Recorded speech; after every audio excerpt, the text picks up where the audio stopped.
maboko na yo na yeko miboma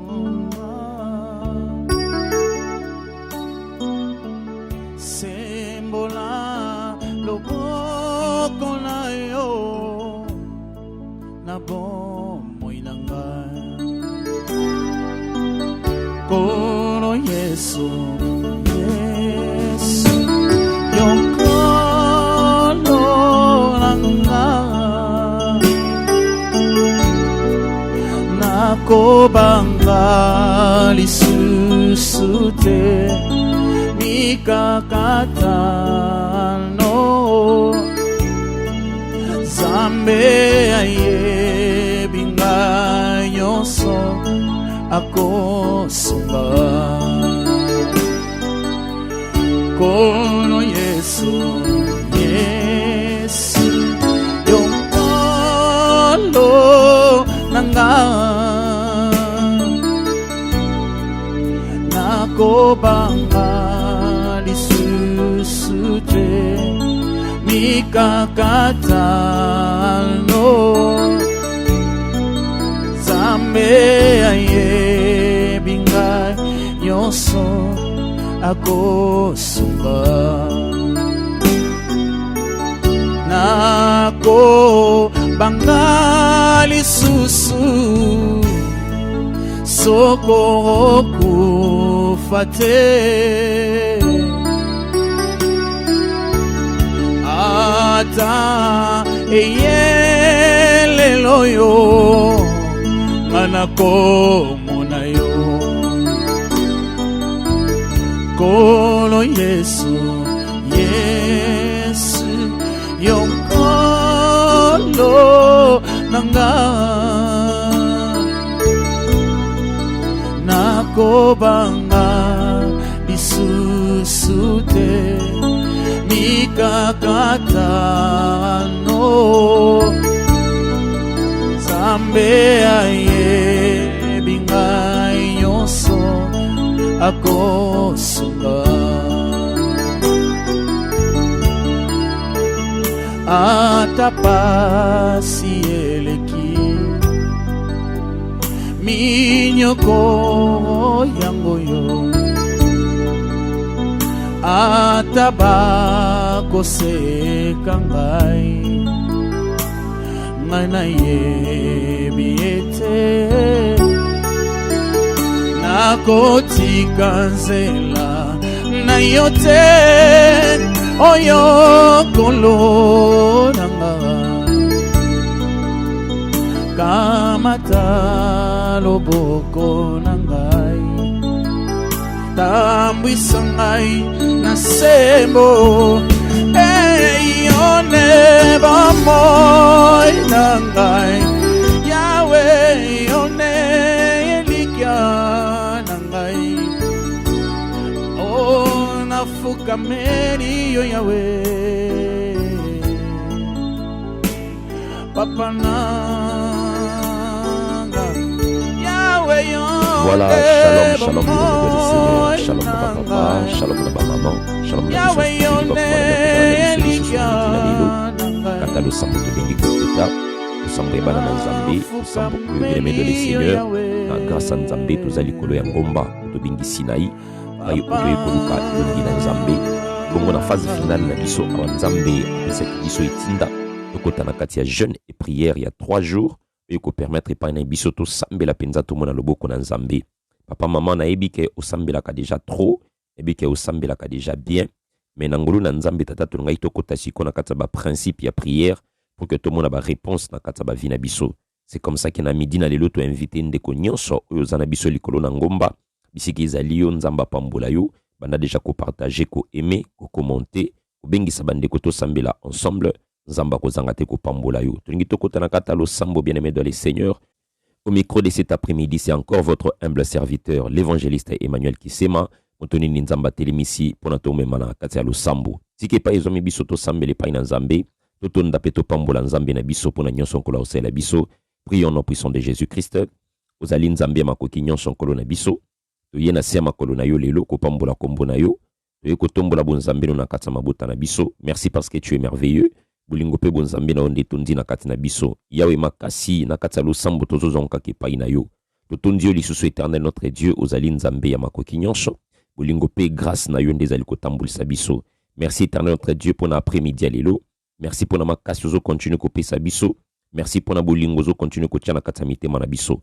Ngolu monene tozwi epai na yo nkolo pambolama netolama sanjolama na yo tika grâce na yo grandeur na yo ebanda ko accompagner biso après-midi ya lelo esimba mi epai na yo ebomba mi epai na yo ngolu monene nzambe ezali kotombola yo pe kosanjola kombo na yo au nom puissant de Jésus-Christ de Nazareth nzambe abomo epai makoki nyonso papa maman omikabi epai na nzambe osengi nzamba tambusa biso nzamba zala na biso du début jusqu'à la fin tosambeli epai na nzambe epai na yo nde toyekomi tika toyekomi bwaka toyekosenga epai na yo Seigneur otambusa biso ozala na biso na nyonso oyo nzambe papa biso tolingi tosala tosengi ngolu na yo monene bolingo na yo Seigneur ovanda na kati ya mitema na biso au nom puissant de Jésus-Christ nzambe ya solo pe ya bomoi nde tobondeli biso banso lokola moto moko tolobi amen amen amen amen. Voilà bien aimé dans les Seigneur nzamba pambola biso tobeteli kaka nzambe na biso maboko makasi kola pambola biso kola pambola biso kola pambola biso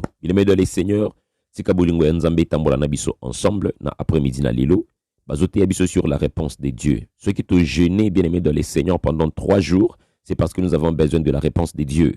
Ceux qui t'ont mati likolo ya ngomba na mikolo oibele 14 jours nous avons besoin de la réponse de Dieu. Mais quand c'est sengeli toyeba bien aimé dans les Seigneur de quelle manière que Dieu nous répond. Nzamba répondra kandengeni oui c'est vrai nzambe a répondaka biso toujours. Yahweh azotalisa biso lolengeni ne sengeli toyamba réponse na ye. Réponse ya nzambe bien aimé dans les Seigneur tozo yamba yango na ba principe ya nzambe ba principe ya demande. Réponse ya nzambe tozo yamba yango selon sa volonté. Principe liki ba principe nyonso bien aimé dans les Seigneur ezali kokota na kati ya volonté na nzambe. Et deuxièmement ezali kozala na kondima. Ezali deux choses où ezali ko permettre biso toza la distinguer pour na koyamba réponse ya nzambe. Mais tu comprendre selon chapitre de base et pas une nzamba memaki biso pour que to sambela na Sinaï ya tour oyo. Ezali na mokanda na Exode chapitre 17 à partir du verset 8 tozo kitati na C.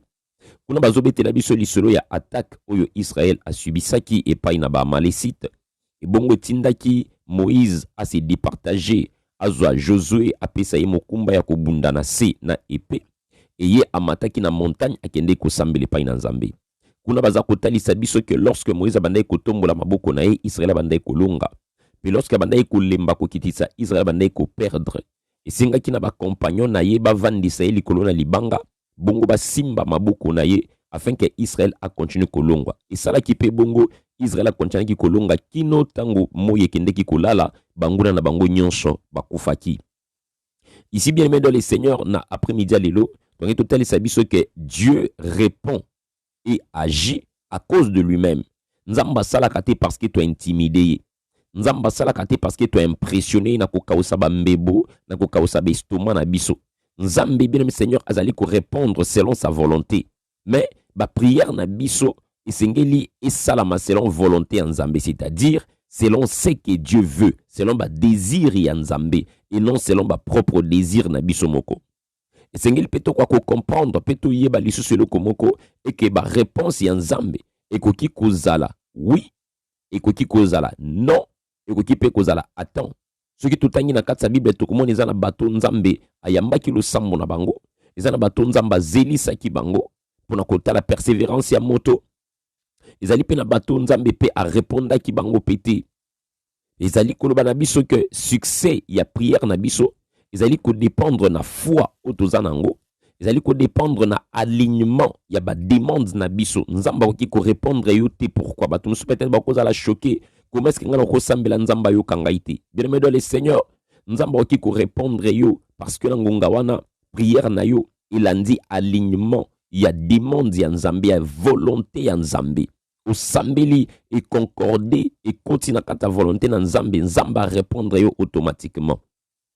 Nzamba ko répondre au ce qui prière na yo ezali tout autour ya égocentrisme, c'est-à-dire que olingi makambo yo se tourner vers yo.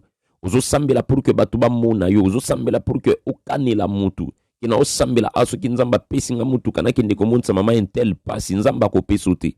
Donc, comme on a la Bible bien aimé dans les Seigneurs, Mutuluko l'apôtre Paul, un homme charismatique, un homme qui avait beaucoup de puissance. Assemblé pendant Nzambe, Nzamba Longolaye et Charles des Alaki na Mukongonaye, Oabengi Kunki. Nzamba Bisakete, na Kolongolangote parce que ma grâce te suffit. Osambe la kadija pona batu babikaka. Ote yaka bien, osala kambobo est bien, mais comment l'ina longola sur le kona. Donc, ezalaki quelque part, o ba Congolais baza kobenga matalana, alingaki bato ba mona ye, alingaki bato ba ye baye. Quelque part, Nzamba bouya ki kolongola ngwatika ki nango. Nzamba ki koyebisa ope attends, osambolo sambeli mewe ki réponse à Nzamba bisho persévère encore. Zalaka kawana. Nazana posana yokayo. Dieu te dit attends. Voilà bien aimé dans les seigneurs, ezali kotali sa succès ya prière na biso. Ils allaient dépendre na foi, na alignement, il y a demande na biso et longo na volonté en Nzambe. Oye ko ki kozala manifester réponse en Nzambe et ki kozala pe manifester na makambo misato oye ko mema biso na kati ya matangi ya maluba na Nzambe pona tomona ndenge nini Nzambe a répondre ki Moïse. Thème na biso tozali ko partager bien aimé le Seigneur ezali lève tes mains oye ezali bien aimé dans les seigneurs thème central o Nzamba pesa ki biso. Mais na kati ya jeûne et prière, on va zoter sur la réponse de Dieu. Réponse ya Nzambe tozo puiser yango na kati ya chapitre na biso ya Exode chapitre 17 à partir à verset na yango tozo verset 13, 14, 15 na 16 et pa oyo Nzambe azali kotalisa biso comment est-ce qu'il avait répondu et pa na Israël. Exode chapitre 17 verset 13 qui est le verset 16. Je lis la Bible par le nom de Jésus-Christ. Et Josué vainquit Amalek et son peuple au tranchant de l'épée. L'Éternel dit à Moïse, écris cela dans les livres pour que le souvenir s'en conserve et déclare à Josué que j'effacerai la mémoire d'Amalek et d'Amalek de dessus les cieux. Moïse bâtit un autel et lui donna pour nom l'Éternel ma bannière. Il dit, parce que la main a été levée sur le trône de l'Éternel, il y aura guerre de l'Éternel contre Amalek de génération en génération. Ici, bien aimé dans les seigneurs, tout le monde dit que lorsque Moïse a bandé kotombola maboko à Moïse, ils allaient qui le soutien et pas un peuple ya Israël pour que bakoka kolonga bitumba ou bazaki nango. Mais tu peux comprendre que bien aimé dans les seigneurs quelque part, Nzamba bandai koyebise pa ina Moïse après elonga oyo que Moïse akoma Moïse asala lettre to akoma eloko moko oyo ko permettre et pa ina bato basala nini babanda ko s'en souvenir etikala lokola monument etikala lokola souvenir moko na makambo Nzamba salaki. Maintenant quelles sont les trois choses qui peut être manifestées na kati ya prière ya kondima na kati ya prière à volonté na Nzambe. La première des choses que nous voyons, c'est la paix intérieure. Lorsque, bien aimé dans les seigneurs, prière na biso, ils allaient rencontrer volonté en Nzambe. Ils allaient salamananzela ya kundima. Nous avons dans verset 13, balobina biso, et Josué vainquit Amalek et son peuple au tranchant de la paix. C'est-à-dire que de l'épée, kolima, ya kolonga Amalek. Koboma basoda Malek ezalaki komema paix intérieure na kati ya bomo ya bana Israël. Papa maman sokozana bitumba ya molimo ndeko nanga ozana ba problème ezali spirituel et si lisaka eloko liboso la paix. Raison pour laquelle dans Jacques chapitre 4 verset 7 la Bible dit la paix de Dieu qui surpasse toute intelligence gardera vos cœurs et vos pensées. Lorsqu'on parle du cœur, lorsqu'on parle de la pensée, bazali kosala allusion en ce qui concerne la paix. Bien aimé dans les seigneurs, pourquoi kimia ya famille na bino ningana? Parce que il y a beaucoup de problèmes. Il y a encore la présence lorsqu'il y a encore la présence du combat, lorsqu'il y a encore la présence de celui qui te fait combattre, la paix intérieure. Kimia offrir bien mais dans les seigneurs si vous avez la paix intérieure si vous avez la paix intérieure grande chose si vous avez la paix intérieure nzamba komi monisa si vous avez la paix intérieure ya beaucoup zana santé malam ya mona mutu mususu azo ya munene otune meyozo ya munene ndeni aya ya paix du cœur kaka ezana ngo paix du cœur kaka muso yebiso ke na olia na kama tembele sono batema tembele o ya bino balona ngo na bilanga ndenge nini o biso tozolia eza mususu marteau obino bozolia makasa nango za la kandini la kisanga ngo pe nga pe na kende kobuka na pe lokola yo mais oko constater que local bosso la personne va prôner aiza na kaka paix intérieure za na kaka kimia kaka la paix du cœur yangona opso to binga la paix du cœur c'est la paix intérieure. Ce n'est pas vraiment la paix du cœur, c'est la paix intérieure parce que le cœur a toujours des problèmes. Mais lorsqu'on parle de la paix intérieure, c'est lorsque Dieu met des réponses dans la prière. Oh bien, mais dans le Seigneur, si quand après-midi, Zamba paix sur paix intérieure, Zamba répondre dans la prière. Zamba répondre dans la prière. Papa, maman, ou longa, Zamba répondre yo, ba prière na yo salakala, Zamba répondre yo, pour qu'on soit paix intérieure. Oh, nazo prier pour na papa moko kondima, nazo prier pour na maman moko kondima. Ozana ba problème etungisa yo, ezana ba problème etungisa yo bitumbe telemelo lokola ba malécite na midia lelo, nazo sambele pa ina zambi, que l'Éternel te donne la paix intérieure. Zamba peso kimia na kata motema na yo, makambo moni sa opasi, makambo lungwa na maboko na yo, Zamba pesa yo paix intérieure. Bato ba constater que vie no changer. Oye munene, makambo bongwani, makambo simbi, bana ba komi posé, mobali a komi posé, moi si a komi posé, makambo vino komi malamu, yeba que Dieu a fait entrer la paix intérieure. Lorsque Dieu nous donne la paix intérieure, Amalek nabiso akweyaka, tikalelo nzamba kwey samalek avina yo, nzamba kwey samalek avina yo, au nom de Jésus-Christ. Deuxième chose, deuxième manifestation, c'est des événements concrets, Nazu verset Nabiso 14. L'Éternel dit à Moïse, écris cela dans les livres pour que le souvenir s'en conserve, et déclare à Josué que j'effacerai la mémoire d'Amalek dessous les cieux. Événement concret après avoir kolonga nzamba lobi koma, c'est pour dire quoi? Makambo yoko sala ekotikala de génération en génération, nzamba kolongola na kati na bino ke bomona kapasi akolongola na kati na bino ke bonyo kwa maka buliaka fufuna maipa ya pai buliaka fufuna tondolo ya mungwa bino busalaka buye bulalaka libanda, nzamba kolongola makamana na ko remplacer yango na ba souvenir ya malamu ekosala ke bato nyonso bakoya après bakoyeba ke libota oye souffraka. Mais lorsque motomoko sambilaka, nzamba pesaka ba réponse, ba événement concret, ba événement ozali kulakisa que ici il y a eu des gens qui ont prié. Bien aimé dans le Seigneur, prière na yo eleka inaperçuté. Non sambila pona motomoko, prière na yo eleka inaperçuté. Nzamba mimonisa, nzamba sunga afin que na kata libota na yo bato ba yeba que motomoko sambilaki afin que na libota na yo ba événement concret et monisama. Nzamba pambula, nzamba tombula, nzamba répondre, nzamba pesa, nzamba mimonisa. Au nom de Jésus-Christ. Troisième chose pour nous sukisa. Nangakina ibisa motomoko, lorsque nzambi azali ko se manifester nandila ba réponse oyo Moïse alingaki komone pa na nzambe ezalaki ke nzambi azali balbi na biso où Dieu emmènera à devenir la réponse aux prières des autres personnes. C'est pour dire quoi? Nzamba koko misayo, yo koko ma réponse, koko ma réponse ta ba prière ba tumisusu. Ya mona mutumusu azo sambela ozo mona tende ko entel, talandenge nzamba sala muta osambela nzambi, salanga pe Seigneur, na koma kote ya lokola papa Emmanuel, nzambi salanga pe grâce, ngape lelo Seigneur, nzambo tombolanga. C'est pour dire quoi? Nzambe akomisiyo réponse ya ba prière ba tumisusu. Lorsque mutatali alobi ke ngape fona sambela lokwa muto entel, tika bien le Seigneur, nzamba salo référence. Nzamba salo référence au comme appelle réponse à ba prière ba tumisusu. Libala na yo comme réponse à ba prière ba tumisusu. Mukanda nzamba zo pesa yo, ezo comme ya réponse à ba tumisusu. Nyoso nzamba zo salela yo, bien dans le Seigneur, au comme référence pour na bato. Tanga na Exode chapitre 17 verset 15 à 16. La Bible dit quoi?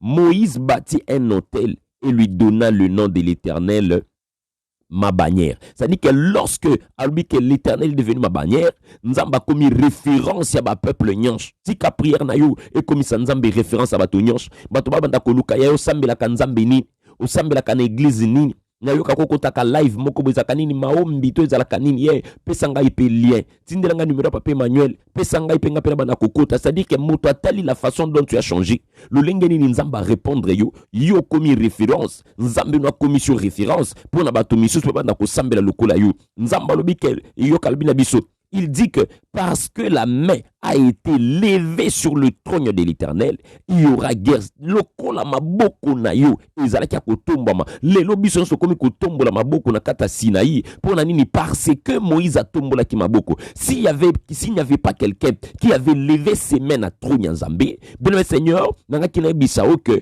biso peto ngai tozo exemple te. Mais puisque il y a eu quelqu'un qui a levé les mains, on tikala ki légende que à ceux qui na tomboli maboko, nzokande lo sambo na ngai sala kapena nzela maboko na ngai. Yango na bien aimé de le Seigneur, na kata prière lorsque tu es biso vanda na se vanda. Telema tombola maboko tombola nzamba za kokomisa yo elembo pona ba prière ba tomisusu ya tika na après-midi na lelo nzamba komiso elembo nanga na yebisa yo que Dieu répond ce que tout nzambe vandi na ba principe ya nzambe nzamba ko répondre yo nzamba ko yoka yo. Voilà bien aimé de le Seigneur, cet après-midi na ki komi ma papa na maman moko na kata réflexion par rapport na ndenge nini senge nzamba répondre biso pour que to sambele pa ina nzambe et pa yo zali nkola pambola yo betela kaka nzambe no maboko makasi betela nzambe no maboko makasi kola pambola yo tongi tokota na kata lo sambo papa tokota na kata lo sambo mama tobanda kotonda nzambe tobanda ko pambola nzambe afin que nzambe lelo abanda ko répondre biso tobandi ko sambela na kombo na Yesu Christ Nazareth. Alléluia.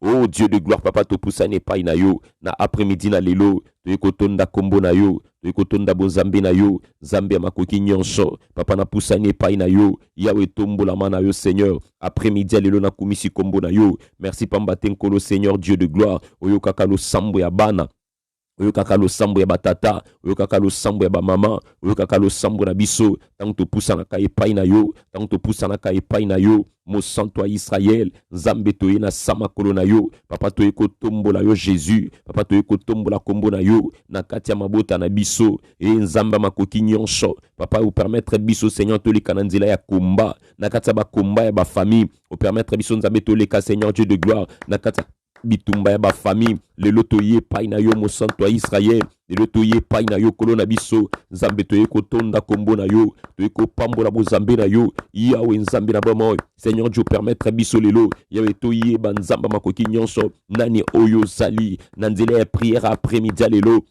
na nzela ya prière après-midi na lelo nzambe na bomo Seigneur yawe na bondele pai na yo yawe na bondele pai na yo Seigneur Dieu de gloire ozamo santo ya Israël opesa biso makoki pe makasi ya kopusa na ka epai na yo o permeta biso nzambe to ya kovanda lisusu na se ya trône ya grâce na yo nzambe na bomo Jésus toi qui ne change pas toi qui es notre Dieu to pusani epai na yo nzambe ya makoki nyonso nzambe ya bolingo nyonso éternel to ekoluka kombo na yo na kata mabota na biso likolo ya ngomba oyo na kata ba jeune prière oyo nzambe to ekoluka yo Jésus biso ba etoza na posa ya bonzambe na yo to lingi to mona o na kata mabota na biso kimbo na we tombolama kimbo no pambolama na kombo na Yesu Kristo nzamba makoki nyonso nzambe ya bomoy papa na eko sambela liboso na yo obanda ko répondre nga obanda ko yanola nga na kata lo sambo na nga ya après-midi lelo na yo ka réponse na yo na nzela ya paix du cœur na nzela ya paix intérieure oza ko pesa nga yawe pesa kimia yawe pesa kimia na après-midi lelo na tomboli maboko na nge pai na yo na nzela ya jeune prière nanga na tomboli maboko pai na yo nzambe pesa nga kimia yawe pesa kimia na libota nanga pesa kimia na kata ndako nanga makambo elongolaka kimia na mitema na biso makambo elongolaka kimia na mitema na biso papa to prier pa na yo papa to prier pa na yo na ekosenga nzamba makoki nyonso yawe na tomboli maboko na likolo ndenge Josué alongaki nga pe na longa après-midi lelo papa longisanga papa kotikanga iti nzambe longisanga je vais marcher avec toi et nzamba makoki nyonso papa longisanga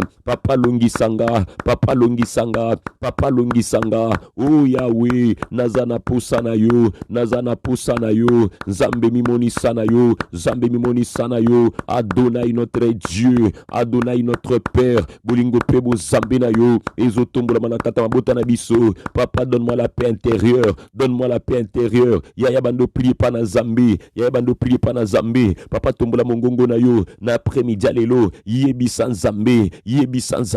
yebisa nzambe papa na après-midi lelo nazo prier pana yo ndengo pesa ki kimia na mboka Israël pesa pe kimia na libota nanga pesa pe kimia na bandeko nanga pesa pe kimia na mabala na biso pesa pe kimia na misala na biso la paix intérieure na kata ba faire na biso nzambe totungisa ma petro nzoka nde ba malesite bandaki kwa attaquer mabala na biso ba ataka bana na biso ba ataka misala na biso nzoka nde ba malesite ba kotela ki biso na kata famille bakomaki kobotula biso ya kobotula bakomaki kobundisa biso ya kobundisa na ekosambeli pai na yo na après-midi lelo nzamba makoki nyonso papa prier mama prier ndeko nanga prier tombola mongongo na yo wapi yo yaya wapi yo papa tombola mongongo yebisa nzambe après-midi lelo na ekotika mwe pai na yo après-midi lelo nazana posa na mona yo après-midi lelo nazana posa na yoka yo où est toi éternel wapi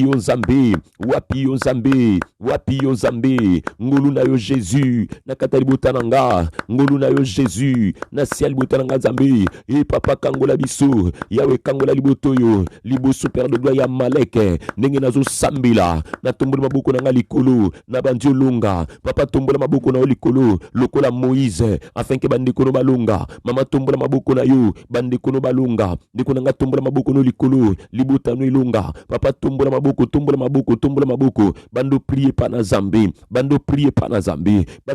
na Zambe yebisi papa na tomboli maboko epai na yo papa longi sanga na tato likombo moto yo aleki likolo na nyonso papa nazo tombola yo likolo bakomba ya famille na kata jeune prière nanga na tomboli kombo na Yesu likolo na bitumba nyonso oyela biso na kata libota nzamba bomoy ozana makoki ya kolongisa biso papa nazo tonda kombo na yo papa nazo tombola kombo na yo yawe bando monisa ba événement concret na kata libota nanga ekoma manzambe ekoma ma papa eyeba na lelo yonde motolongisi biso eyeba na lelo maboko nazo tombola na kata prière nzambe yum tozolongisa nga je lève mes mains et paï na yo Seigneur ndenge David alobaki je lève mes yeux ngana tomboli maboko elonga na yo Nzambe et ya ko se reposer na kata libota nanga elonga na yo Nzambe et ya ko se reposer na kata foyer nanga na kata ndako nanga papa j'ai besoin de toi salanga ngulu Nzambe na mona yo Éternel est notre Dieu liboto simba me paï na yo liboto simba me paï na yo Nzambe na bomoy ba evenima bando salama na kata libota nanga ba bakangama bazofungwama bato maladi bazobika bato ba problème bazozo ba solution Nzambe oza Nzambe ya ba solution awa na ye paï na yo Nzambe awa na ye paï na yo kolonanga eyeba ke molongi moko atelimaki molongi moko asambilaki papa prier mama prier na kata boutique na yo sambila na kata mutuka na yo sambila bien-aimé dans le Seigneur bando prier ozana kata chambre na yo bando prier ozana salon na yo bando prier ozana salon de coiffure sambila yaya ozali buswa mesa matungulu na yo sambila ozali buswa mesa tomate na yo sambila ozana agence de voyage oke kozwa billet ya sambila oza quelque part oke kotika ba colis zwa tangwa ko sambila chaba écouteur de matoyi ya bando prier pa na Nzambe banda ko yebisa Nzambe papa ba evenima bando salama olobi ko effacer na kati mutu ya Israël bitumba nyonso bango ba vivre papa longola na kati nanga bitumba nyonso na viva ya na koma kaka mutama kanisi ata na moni mutalati liputa e kanisa sanga ba pasi na mona ata na yoki nzembo moko na kanisimba moko ba pasi na mona longola na kati ya mémoire nanga Nzambe longola na kati ya mémoire nanga papa ba souvenir nyonso mabe o elekisanga na ngonga ya pasi o elekisanga na ngonga ya kunyokwama elekisanga na ngonga ya ba pasi na ngonga ya ba problème tala mwana mwasi oyo papa mombali na ya kufaki atikeli ba nyongo mama atikala kana ba souvenir ya ba nyongo papa longola na kati nanga ba événement nyonso Nzambe oyo papa yaka na kata libuta nanga pona konyokola biso banda mwana abotamaka na pasi Nzambe na tikana ba événement ya mabe na mutu banda mwana azikaka banda mwana abelaka oyo papa na tikana ba événement ya mabe na mutu nanga yawe longola yango Nzambe na nzela ya victoire victoire ozopesa nga papa longola yango nzambe na nzela ya kimia ozopesa nga papa longola yango nzambe na nzela ya makambo nyonso mabe papa ozetiaki na kati ya motu na nga na kati ya makambo nyonso papa evandaki na vi na nga papa longola yango ma vie ne sera pas caractérisée na makambo ya mabe na baevenema ya mabe pillage esi eleka mais tika basouvenir ya mabe na motu na ngai oh Seigneur Dieu de gloire libération ya afdel esi eleka mais tika basouvenir ya mabe na motu na ngai makambo eleka na mboko oyo nzambe tika basouvenir ya mabe papa banda kolongola yango na baevenema concret banda korépondre nga papa na makambo ya sika banda korépondre nga papa na makambo ya sika bevenema passé nzambe ekosala nga so eloko te la Bible dit ceci. Ne pensez plus aux événements passés et ne considère plus ce qui est ancien. Parce que l'Éternel, tu es en train de faire de nouvelles choses. Obandiko salama kambwasika. Priez pas na zambi. Zamba salama kambwasika. Nakata vina yo. Okoma ilimbu ya prière pour bato misusu. Omema bato ibeli na vie de prière. A cause de makambo nzamba zo salila yo. Etika la souvenir. Etika la souvenir. Bato soki bakobongo la mitema. Yo oza la référence. Bato soki babanda kokota maombi. Yo oza la référence à changement, référence à changement, référence à changement, référence à makambo minene oezoko kisama na kata vina yo papa bando sambeli pa na zambi ya bando beta maboko na yo bando beta maboko na yo bando yebisa nzambi salelanga pengulu na yo salelanga pengulu na yo zambi papi yebana na benga makakati na talaka bato misusu me na benga manzambi ponga pina rigné ponga pina rigné ponga pina rigné ponga pina rigné papa salanga ngulu ngapina rigné eyebana papa eyebana Jésus eyebana Dunai moto atambola kina nzambe papa sala eyebana papa sala eyebana papa sala eyebana Papa Sala yebana, Papa Sala yebana, lelo Seigneur Dieu, eyebana, nazotambola na zambi, eyebana papa, nazotambola na zambi, bato mokili ba yeba, ba famille ba yeba, ribato nyosho ba yeba, ramashi ba brisanta yago, riba baba, shekamana sintamana, ribunda shekari baba, riba baba, yamara ma shekabri santiriba, ya priye pa na zambi, ekomingunga na yu, ekomi ngonga na yu zambateli ma papa zambateli ma maman na katsa bomo na yu que l'Éternel te soutienne zamba longisa yu prière d'angezali lilu zamba longiso papa otikala référence na kata famille ata lilu zate bana na yu babeta lisolo mama na biso papa na biso azaki moto maombi azaki moto losambo soka fukami akoteli makaka soki ayoki nzamba lobi papa zala moto za référence pour na bana na yo bana no mibali bazotambola kiyendi mais bisika bazali ba comprendre papa na biso aza moto prière izate papa za moto winner te papa na biso abeta kadam forte o papa na biso soka vendre d'information kolongwa te papa na biso za la ka fort na mathématique te papa na biso za la ka fort na français non papa na biso za la ka makasi na prière soka kami azo sambela soki mona bandiko bandiko kolanda yo papa na biso soka azo sambela alobaka bo yawe longisa bana na ngai longisa musala na ngai papa kotika ngai te mwana azobeta maso pa ba camarade na ye bazo ke bandiko na ba camarade na biso yo papa na bango c'est un homme de prière mama na biso zala ka mama ote aswani saka bana na katsa ndako journée mbimana ki kalungu na maboko te mais mama na biso zala ka mutalo sambo soka azo prier bana na ngai babala bakindi musika pamba Nzambi azako mimonisa au nom de Jésus-Christ tika nzamba pambolo papa Zamba pambolo mama pona lo sambo après-midi na lelo banda kotonda nzambe pesa nzambe tata merci pona nyonso nzamba salelio na kata lo sambo après-midi na lelo obandi ko sambele pa na nzamba alléluia Dieu de gloire papa totondi kombo na yo to pesio merci pona lo sambo après-midi na lelo merci pona biyano o pesi biso merci pona ba grande chose na pamboli kombo na yo na komisio parce que zali nzambe makoki nyonso nzamba lola kombo no ndezo tombolama kombo no ndezo pambolama na kata na biso voilà après-midi à lelo ezaki après-midi moko malamu pona biso et pas être qui nzambe ko puiser pa ina yo nzambe makambo ko permettre biso to mona réponse no katabo mo ina biso na kombo na Yesu Kristo na Nazareth nzamba makoki nyonso nzambe ya bomoy de to gangi biso banso amen bala misato lokola moto moko amen